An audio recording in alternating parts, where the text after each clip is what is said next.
जी, class तो next हमारा जो इसकी इम्पोर्टेंस ऑफ कम्युनिकेशन की तीसरी एग्जांपल है वो है coordination of behaviour and physiology.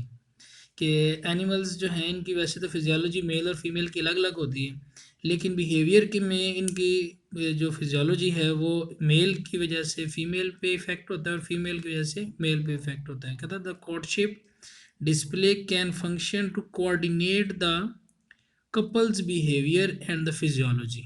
ठीक है, ये मेन इसमें बात आपने लिखनी है। तो इसमें एग्जांपल वो जो दे रहा है वो उन्होंने बर्ड में स्टडी किया उन्होंने कि रिंग डव्स हैं।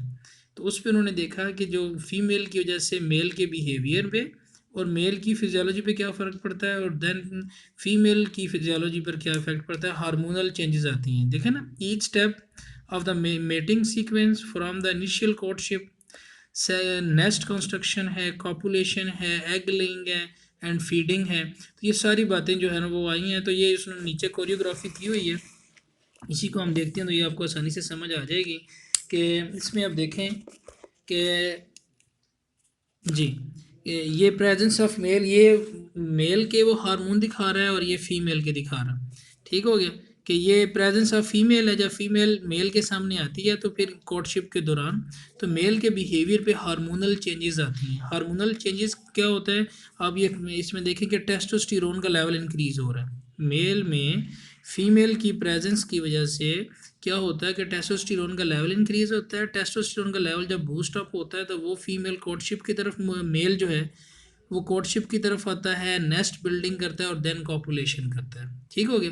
तो इसी तरह से जब वो मेल कोर्टशिप की तरफ आता है तो फीमेल की बॉडी में भी ये हार्मोन चेंज आ रहा है, एस्ट्रोजन का लेवल इंक्रीज हो रहा है। एस्ट्रोजन के लेवल की वजह से फीमेल के अंदर क्या हो रहा है, रिस्पॉन्स, यानी फीमेल अपनी रेडीनेस, वो अपना रिसेप्टिवनेस जो है वो शो करती है। तो ये इनकी कोर्टशिप बिहेवियर पॉसिबल हो जाता है। उसके बाद फिर इसी एस्ट्रोजन की वजह से आगे फिर उसका ये नेस्टिंग है और ये फिर जो इसका कॉपुलेशन है वो पॉसिबल होता है। मीनवाइल फीमेल के अंदर एस्ट्रोजन के साथ साथ जो है वो प्रोजेस्टेरोन का लेवल इंक्रीज होता है। प्रोजेस्टेरोन का लेवल, ये प्रोजेस्टेरोन जो है ये एग लेइंग में हेल्प करता है। जब एग लेइंग होती है तो वो फीमेल जो है वो ज़ाहिर बात एग लेइंग के बाद एग को इनक्यूबेट करेगी नेस्टिंग एक्टिविटी में। जब एग्स को इनक्यूबेट करेगी तो मेल्स में जो है वो दोनों में, मेल में और फीमेल में, ये प्रोलैक्टिन हार्मोन मेल में भी प्रोड्यूस होगा, फीमेल में भी प्रोलैक्टिन हार्मोन होगा। ये ज़रा ग्राफिकल प्रेजेंटेशन दोबारा देखें। शुरू में ये प्रोलैक्टिन की लाइन आपको बहुत छोटी नज़र आ रही है कि मतलब ये है कि प्रोलैक्टिन शुरू में बहुत कम है। जब एग लेइंग का स्टेप आएगा, अब एग लेइंग क्या है, ये बिहेवियर है।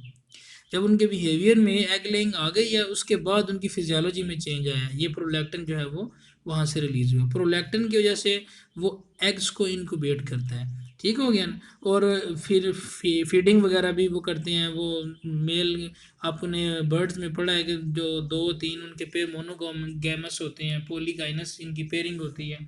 इसका क्या फ़ायदा होता है इनको कि वो एक बर्ड जो है वो इनक्यूबेट कर रहा होता है एग्स को, दूसरा जो है वो फीडिंग के लिए, वो फूड गैदरिंग के लिए जाता है ताकि वो फूड लेके आए और बच्चों को आकर जो एग्स हैं, एग में से चिक्स निकले हैं उनको वो फीड करवा सके। ठीक है जी। तो ये मेन एग्जांपल है, ये तीसरा आपका एग्जांपल आ गया इसमें बिहेवियर एंड फिजियोलॉजी। इसी में आप देखें तो ये सलेमेंडर के हवाले से भी एग्जांपल उसने दी है कि सलेमेंडर्स की भी कोरियोग्राफी आप देख लें। सलेमेंडर जो होता है इसमें जो मेल है वो कोर्टशिप के दौरान फीमेल की बॉडी में फेरोमोन्स इंजेक्ट करता है। ठीक है ना, वो चीन के थ्रू, ये लिखा है उसके अंदर, चीन के थ्रू फेरोमोन्स जो है वो इंजेक्ट करता है। तो कहता है कि हमने प्रैक्टिकल में ये क्या किया कि ये उनको पहले ये टाइम वो आपको दिखा रहा है कि टाइम में उन्होंने 200 ये लिए इसके जनाब इंडिविजुअल। तो उसमें उन्होंने देखा कि ग्रेजुअली, जैसे ये देखे ना, ये पहले ये कोर्टशिप के दौरान जो है ये वाला हिस्सा किसको, ये कोर्टशिप फेरोमोन्स को इंडिकेट कर रहा है, दूसरा सेलाइन सोल्यूशन को इंडिकेट कर रहा है। तो जैसे वो फेरोमोन्स इंडिकेट करते रहे हैं, इंक्रीज करते रहे हैं, तो ये पहले कोर्टशिप हुआ, फिर टेल स्ट्रेटलिंग। स्ट्रेटलिंग का मतलब है वो उसकी पोजीशन जिससे वो स्पर्मेटोफोर रिसीव कर सकता है। स्पर्मेटोफोर पैकेट ऑफ स्पर्म होता है जो कि मेल की तरफ से फीमेल में ट्रांसफ़र होता है। तो ये भी इसके साथ इसकी एग्जांपल आपके पास आ जाएगी। तो ये प्रॉपर एग्जांपल आपने उसमें लिखनी है। तो एक इंशाल्लाह एक मैं नेक्स्ट वीडियो में एक एग्जांपल आपको दो और दूंगा। तो ये पूरा आपका लॉन्ग क्वेश्चन बन जाता है, इंपॉर्टेंस ऑफ कम्युनिकेशन। और ये कम्युनिकेशन के टाइप के साथ साथ इसके एग्जांपल ज़्यादा अहम हैं। Thank you.